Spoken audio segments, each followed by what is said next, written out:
समस्त को मोर नमस्कार। मु doctor Santosh Kumar Das, associate professor neurology KIMS hospital Bhubaneswar रे काम करुच्ची। आज ये भिडियोटी तैयारी करुच्ची समस्त भितर किछिटा निहाती जरूरी जानिबा स्वास्थ्य संबंध रे तथ्य रखिबा पई, जार ना होची मस्तिष्क भितर पोको बा कीड़ा। आपण मन रखु मनीष मस्तिष्क बा जोटा कि आम ह्यूमन ब्रेन बोली कहू, सेटा गोटे वेल प्रोटेक्टेड ऑर्गन। प्रोटेक्टेड माने से गोटे हमर हार्ट सेल जो होची सेटा को हम स्कल बोली कहूछु बा ओडिया रे हम जोटा कि खपुरी बोली कहू। ता भितर को कोनोसी जिंस पसिबार कोनोसी बाट नाही एक्सेप्ट जदि से ब्लड भितर किछि जिंस जाय कि ब्रेन भितर पहुंचला कि किछि बाहर माड बाजी कि खपुरी फाटी कि ता भितर किछि जिंस पहुंचला, ताले मस्तिष्क भितर पोको बा कीड़ा सेटा आसुची केमती, जोटा को आम न्यूरोसिस्टी सर्कोसिस इन द ब्रेन बोली कही। न्यूरोसिस्टी सर्कोसिस गोटे पारासाइट माने जे अन्य लोक उपर निर्भर करे बा अन्यर लाइफ साइकिल उपर निर्भर करे बंचिबा पई। तेणु से पारासाइट ये जो न्यूरोसिस्टी सर्कोसिस आमर जेते एशियन कंट्रीज अच्छी लाइक इंडिया, श्रीलंका, बांग्लादेश, अफगानिस्तान, यही सब चाइना, यही सब कंट्री गुड़ाक रोगटी बहुत परिमाण देखा जाए। केवल एथिपाई कारण लोक मानक भितर अवेयरनेस बा सचेतनतार अभाव जो। कौन सचेतनता आमे कौन भूल करुचे?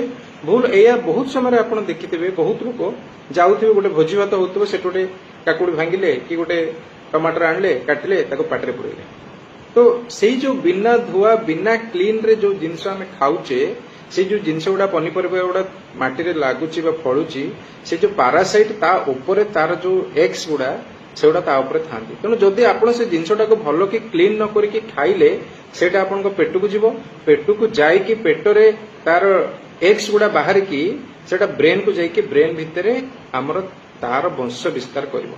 तेणु एई जो रोगटा हुए एटा बहुत गोटे थर हैला माने से ब्रेन भितर सीधा बाहरी पारंतनी, से ब्रेन भितर रही जाती। इवेन से डेथ हैला परे भी से बहुत कॉम्प्लिकेशन देखा जाए। एबे रिसेंटली गोटे पेशेंट आसला बहुत कम एज रो पिला +2 साइंस पढुची हमरो संबलपुर साइड रो, पूरा भलो थिला, he was a brilliant student. हठात करी तार मुंड बिंधिवा स्टार्ट हैला एवं से आंपक आसला।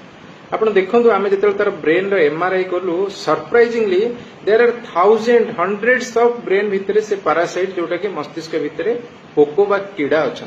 हमको देखि कि भी सरप्राइज, एटा किछि नुवा जिंस नुह, बट इत्ते परिमाण रे तार ब्रेन भितर अछंती जोटा कि आमे को गोटे ये लागला कि भाई आ ब्रेन भितर एत्ते परिमाण रे केमती हेई पारला। तेणु जिते आम हिस्ट्री नेलु कौन से करूला, बहुत समय यही सब अनहाइजेनिक प्रैक्टिस माने आमे बाहर आसिले हाथ धोइबानी कि आमे जेते लैट्रिन बाथरूम रे आसिला भलो कि सोप रे हैंड क्लीन करबानी, खेली के आसिया सही हाथ रे किछि पाटरे खाइदवा कि बाहर खेलुवा से जिनस हाथ न धोई कि सेठी बाहर ठेलारे कि रास्ता रे किछि हाथ लगे खाइदवा। पिला मानकठी एई हैबिट बहुत परिमाण रे खेली के आसीबे पाटरे हाथ पुरेबे। आ जो गोटा पनीपरिया मु कहली न धोई कि खाइबार अभ्यास आम एशियन कंट्रीज रे बहुत परिमाण रे अधिक।